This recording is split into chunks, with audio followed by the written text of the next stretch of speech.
چھوٹا سا لفظ ہے، مگر یہ گھر میں ہو تو ذہنی سکون اور معاشرے میں ہو تو جانی اور مالی اطمینان، ملک میں ہو تو قوم کی ترقی اور خوشحالی کا ضامن ہوتا ہے۔ اور اس سے بڑھ کر اگر امن عالمی سطح پر ہو تو لاکھوں قیمتی جانوں کی ضائع ہونے اور اربوں کربوں مالی نقصانات سے قوموں کو محفوظ رکھتا ہے۔ دنیا کا کوئی بھی عقل مند شخص اس کی اہمیت اور افادیت سے انکار نہیں کر سکتا۔ سامعین اکرام، یوں تو امن کے دعوے دار بہت گزرے ہیں، لیکن انسانوں کی بقا اور معاشرے میں امن و سلامتی قائم کرنے کے لیے جو اصول ہمارے آقا حضرت محمد صلی اللہ علیہ وآلہ وسلم نے عطا فرمائی، وہ نہ کوئی مذہب پیش کر سکا اور نہ کسی لیڈر نے دیے۔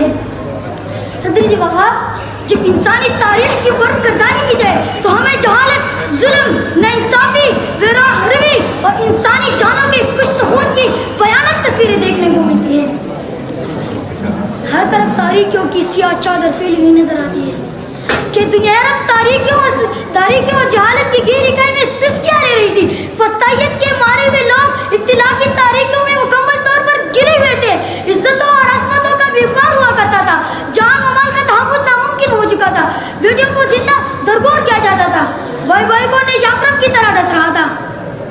صاحبو، تو اس وقت عرش والے رب عظیم نے عرب کے سرزمین میں ایک ایسی ہستی کو اپنا نمائندہ خاص بنا کر بھیجا کہ جنہوں نے اس کائنات میں جلوگر ہو کر ہر طرف امن کی فضا پیدا کی۔ جو ڈاکہ زنی اور لوٹ مار کرتے تھے وہ ایک دوسرے کے مال کے رکھوالے بن گئے، جو قتل و غارت کرتے تھے وہ ایک دوسرے کے جان کے محافظ بن گئے، جو ایک دوسرے کو زہریلے جانوروں کی طرح ڈستے تھے فضا پیدا کی۔ جو ڈاکہ زنی اور لوٹ مار کرتے تھے وہ ایک دوسرے کے مال کے رکھوالے بن گئے، جو قتل و غارت کرتے تھے وہ ایک دوسرے کے جان کے محافظ بن گئے، جو ایک دوسرے کو زہریلے جانوروں کی طرح ڈستے تھے وہ ایک دوسرے پر اپنی جان نچھاور کرنے لگے۔